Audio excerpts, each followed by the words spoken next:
Un exercice commenté ici. Nous devons établir le sens de variation de la fonction g de x est égal à x au cube moins 3x plus 2, avec x appartenant à l'ensemble des réels. La fonction g est dérivable sur R de dérivée g' de x est égale.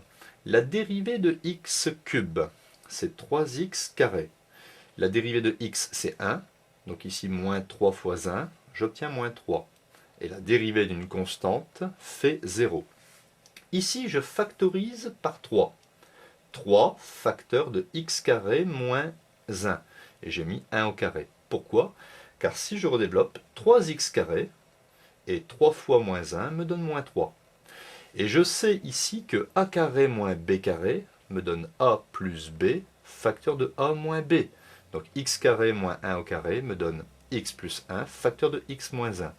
Voici donc la fonction dérivée factorisée ici en 3 facteurs. Ces 3 facteurs, je vais les remettre ici dans un tableau de signes.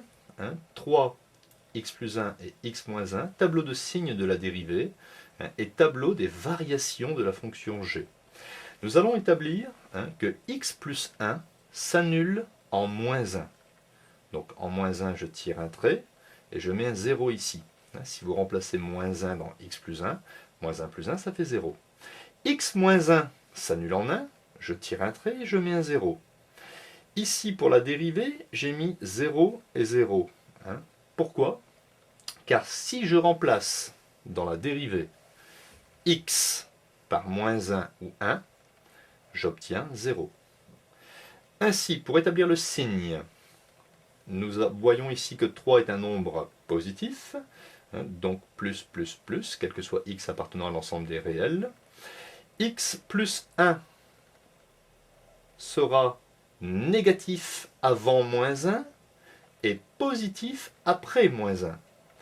X moins 1 sera positif après 1 et négatif avant 1. Alors, il y a un petit moyen mémotechnique pour le retenir. Regardez ici pour x plus 1.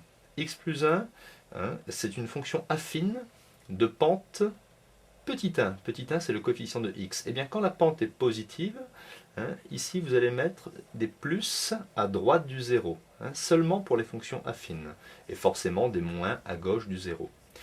Ainsi, dans la zone moins l'infini moins 1, nous avons ici un nombre pair de signes moins, donc le résultat de la dérivée, plus. Ici, nous avons un nombre impair de signes moins, la dérivée est négative. Et ici, nous n'avons que des plus, je mettrai ici plus. Donc, la dérivée est positive, la fonction est croissante, la dérivée est négative, la fonction est décroissante, la dérivée est positive, la fonction est croissante. Il me reste maintenant à calculer les images, ici moins 1 mis dans G, c'est-à-dire l'image de moins 1. Donc je vais remplacer x par moins 1, moins 1 au cube, moins 3 fois moins 1 plus 2. Moins 1 au cube, moins 1, moins 3 fois moins 1, plus 3, et ici plus 2. 3 plus 2, 5, 5 moins 1, 4. Donc je peux mettre ici 4. Calculons maintenant l'image de 1, g de 1, est égal à 1 au cube, moins 3 fois 1 plus 2. 1 au cube, 1, moins 3 plus 2. Ici, 1 plus 2 me donne 3, 3 moins 3 me donne 0. Voilà. Il me reste à faire maintenant les limites en moins l'infini et la limite en plus l'infini. Limite de x cube moins 3x plus 2 lorsque x tend vers plus l'infini. Nous avons ici une fonction polynomiale de degré 3. Eh bien, je peux dire que la limite de cette fonction quand x tend vers plus l'infini est égale à la limite quand x tend vers plus l'infini, ici du monome de plus haut degré, c'est-à-dire x cube. Et ici, je peux remplacer x par plus l'infini. Donc plus l'infini au cube me donne plus l'infini. Donc vous retenez ici le monome de plus haut degré. Ici vous avez degré 1. Le 2, il ne faut pas oublier qu'à côté du 2, il y a x puissance 0, puisque x puissance 0 fait 1. Donc je retiens ici le monome de plus haut degré, x au cube.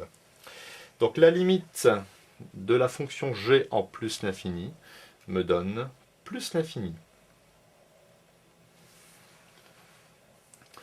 Maintenant, la limite de la fonction g quand x tend vers moins l'infini, je retiens encore le monôme ici de plus haut degré, est égal à la limite de x cube quand x tend vers moins l'infini, et moins l'infini au cube, ici pour s'en souvenir, moins l'infini au cube, correspond en fait à moins l'infini, multiplié par moins l'infini, multiplié par moins l'infini. Nous avons un nombre impair de signes moins, je vais donc obtenir moins l'infini est égal à moins l'infini. Lorsque x tend vers moins l'infini, la fonction g tend vers moins l'infini. Donc voilà ici le tableau des variations de la fonction g. Nous allons représenter sommairement un petit graphique illustrant. Nous travaillons désormais dans un repère orthonormé OIJ, l'axe des abscisses, l'axe des ordonnées. Je vais ici repérer le point d'abscisse moins 1, 4, moins 1 et d'ordonnée 4. Il y a une tangente horizontale, car en moins 1, la dérivée s'annule. En 1, la dérivée s'annule aussi. En 1, la dérivée s'annule, donc je fais une tangente horizontale. Ici, j'ai repéré le point de coordonnées 1 et 0. 1 et 0.